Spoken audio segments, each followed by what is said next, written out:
জাকাত কত টাকা হলে ফরজ হয়? এর উত্তর হলো, কেউ যদি 52.5 ভরি রূপা, এটা অথবা রূপার সমমূল্যের সম্পদ, নগদ অর্থ, ব্যাংক ব্যালেন্স, অথবা ব্যবসার মাল, যে পণ্য কেনা হয়েছে বিক্রির জন্য, এরকম কোনো মাল যার কাছে আছে যেটার মূল্য দাঁড়ায় 52.5 ভরির সমান, এইরকম সম্পদের মালিক যদি কেউ হয় এবং সেই সম্পদ তার কাছে 1 বছর থাকে, তাহলে 1 বছর পর ওই সম্পদের বাজার মূল্য হিসেব করে 1 বছর পর 2.5% জাকাত দিতে হবে, অর্থাৎ লাখে 2,500 টাকা।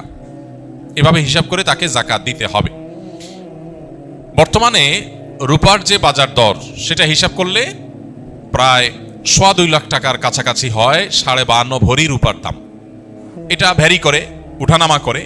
একেবারে খুব রিসেন্ট যে এখন 2026-এর ফেব্রুয়ারি মাস চলছে, এই সময়টাতে রূপার যে বাজার দর আছে সেটা হিসাব করে দেখা গেছে যে 2.25 লাখ টাকার কাছাকাছি। এক্সাক্ট আপনি যখন দিবেন রূপার দরটা জেনে নিয়ে যে 52.5 ভরি বা 52.5 তোলা রূপার দাম কত, সেটা হিসাব করে যদি দেখেন যে এটা আপনার সম্পদ এই পরিমাণ হয়ে গেছে, তাহলে সবটুকুর জাকাত দিতে হবে। এমন না যে এর অতিরিক্তটা জাকাত, বরং সবটুকুর জাকাত দিতে হবে।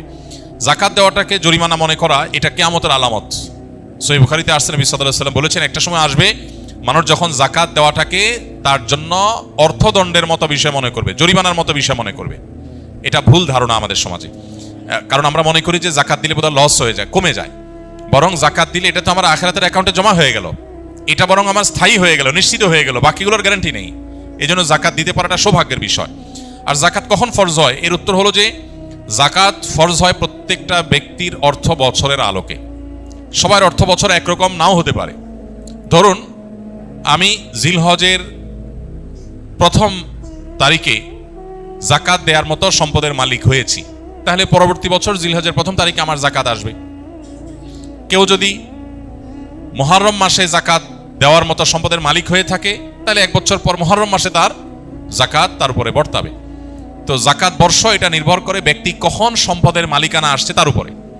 এখন কেউ যদি জাকাত দেওয়ার সুবিধার্থে, হিসাব করার সুবিধার্থে সে যদি একটু আগে দিয়ে দেয়, ধরা যাক যে আমার জিলহজে আসে, আমি রমজানে দিয়ে দিলাম হিসাব করে, কোনো অসুবিধা নেই, জাকাত অগ্রিম দেওয়া যায়, যে প্রতি বছর আমি রমজানে দিলাম, সমস্যা নেই।